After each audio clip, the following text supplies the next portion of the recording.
Halo semuanya, dan kita kali ini ke sesi yang paling terakhir untuk desain pattern ya.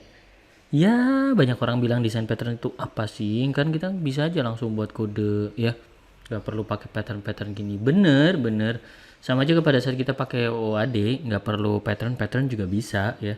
Nggak perlu OAD juga bisa, langsung aja coding. Tapi pada saat kita bicara efisiensi, mungkin kita perlu creational pattern. Pada saat kita buat kompatibilitas, mungkin kita perlu adapter pattern gitu. Jadi jangan sampai Anda mencari itu sendiri polanya. Anda merasa menemukan suatu, ternyata udah ada desain pattern. Dan behavior pattern ini pattern yang paling banyak, paling rame ya. Paling rame ya. Paling banyak tuh, paling rame. Dan kita akan bahas itu semuanya, walaupun tidak semuanya secara detail ya, di video kali ini. Yuk mari kita mulai.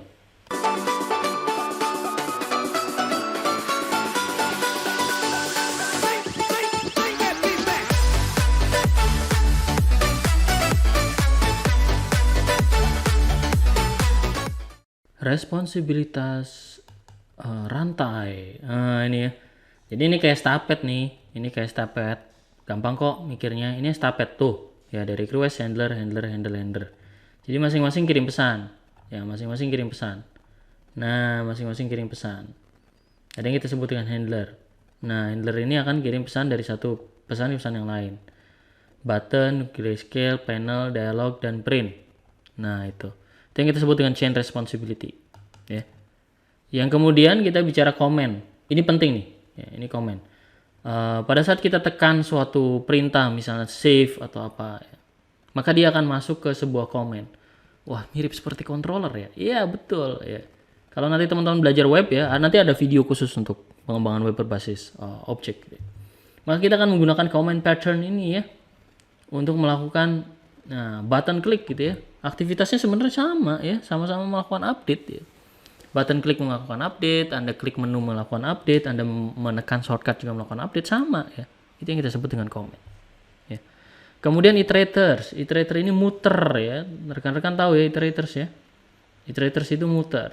Jadi iterators ini adalah bagaimana kita bisa melakukan iterasi ya, melakukan iterasi antara satu objek dengan objek yang lain.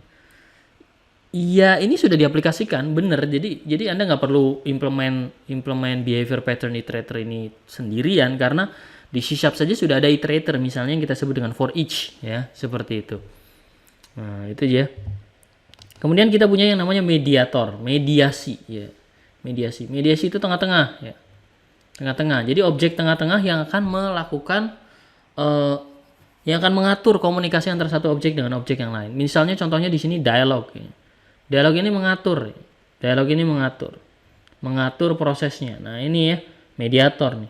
Jadi semua harus mengadopsi interface mediator ya, dalam hal ini berupa notification, dan di dalam mediator ini ada ya, ada satu sirkulasi komunikasi. Jadi mediator ini cocok kalau Anda punya satu kelas gitu ya, satu kelas di tengah-tengah ya, yang dia mengatur kapan komponen A dan komponen B, komponen C, dan komponen D itu berjalan.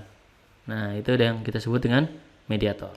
Memento ini bertujuan untuk melakukan aktivitas kelas behavior untuk forward dan backward, undo dan redo. Penting ini untuk beberapa aplikasi yang misalnya Anda bicara historical action gitu ya. Ada orang yang sudah create input, history, terus kemudian dia pengen balik lagi ke sebelumnya. Restore previous version. Ini bisa pakai memento nih. Kemudian ada observer, observasi. Ya, observer. Ini seperti konsep berlangganan. Berlangganan apa? Berlangganan majalah. Ada yang namanya subscriber dan ada yang namanya publisher. Jadi konsepnya subscriber dan publisher. Contohnya misalnya kita hendak memperoleh notifikasi dari sekumpulan sosial media, maka sosial media itu menjadi publisher dan Anda menjadi subscriber. Ya, menarik ya. Ini banyak juga digunakan nih yang untuk itu. Kemudian ada state. Ya. State ini untuk mengetahui ya status dari masing-masing objek. Ya, status dari masing-masing objek. Bayangkan misalkan Anda membuat sebuah kelas, terus kemudian kelas tersebut akan bekerja secara asinkronus untuk memproses dokumen misalnya. Anda pengen tahu dong state-nya, dokumen itu udah diproses atau belum, supaya Anda bisa memindahkan hasilnya ke kelas yang lain atau memberikan kelas tersebut tugas baru. Nah, itu yang kita sebut dengan state. Jadi ada state. Di sini contohnya ada state render, ada state publish. Biasanya aktivitas-aktivitas di aplikasi web yang butuh waktu gitu ya, generate report ya, doing some calculation, itu kita perlu banget menggunakan state process. Kemudian ada yang namanya strategi ya. Strategi ini adalah sebuah pendekatan untuk memisahkan kelas-kelas untuk menyederhanakan sebuah algoritma atau perhitungan atau bisnis logik tertentu. Ya, jadi intinya seperti ini. Nah, ya, jadi dibagi-bagi menjadi strategi. Nah, contohnya kalau di video game ini banyak sekali kita gunakan. Ya, kita gunakan. Misalnya kita sebuah karakter itu bisa berlari, berjalan, kemudian dia bisa crouch, jongkok, ataupun dia bisa tiduran gitu ya. Nah, itu yang kita sebut dengan masing-masing strategi. Dan itu kita bisa ubah strategi tersebut pada saat kita dibutuhkan. Di sini ada yang namanya navigators gitu ya. Interface-nya ya position itu. Ya, jadi ada yang kita sebut dengan strategi.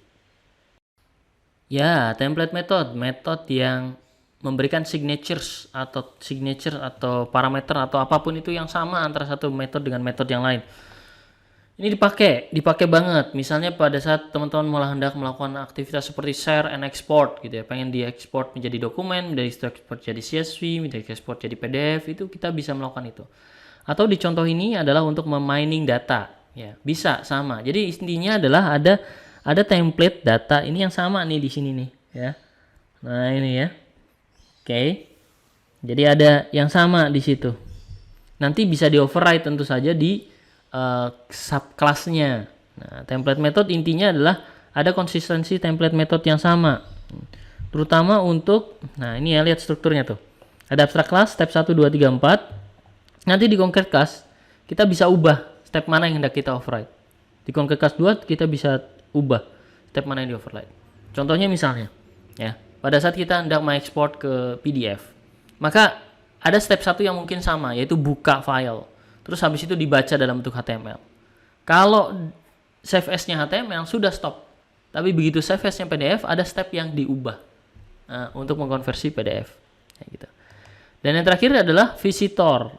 Ya, visitor ini sederhana sebenarnya. Visitor ini intinya adalah, ya, intinya seperti namanya ya, visitor ini akan membantu kita untuk untuk memastikan pada saat kita bertemu dengan objek X, maka kita akan memberikan signature X. Pada saat kita hendak menggunakan objek B, bertemu objek B, maka kita akan memberikan komunikasinya objek B. Jadi tergantung kemana dia melangkah. Ya. Oke. Contohnya di sini, jika sebuah coffee shop, maka dia akan menjual fire and flood insurance. Jadi gini. Ini contohnya orang asuransi ya. Ke bank, ke yang lain itu akan beda-beda insuransinya. Itu sama. Nanti akan ada elemen-elemen. Itu bank, coffee, dan sebagainya. Ada visitor. Nah, visitor. Visitor ini yang akan berubah-ubah menawarkan objeknya. Ya, pada saat bertemu elemen yang berbeda. Nah, gitu ya. Oke. Implementasinya memang jarang ya dilakukan implementasinya.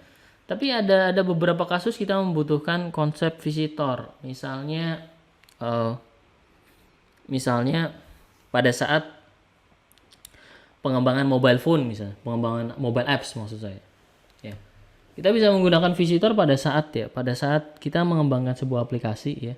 Sebuah aplikasi terus kita hendak mengidentifikasi nih elemen smartphone-nya itu adalah smartphone yang feature phone, misalnya low memory atau high spec, dan pada saat itu kita akan memberikan degree of information atau degree of object yang berbeda ya. Jadi tingkat kedetailannya kita bedakan. Kalau misalnya feature phone ya kita kasih yang seperti ini, begitu kita smartphone kita kasih yang lebih besar. Nah gitu kira-kira ya visitor.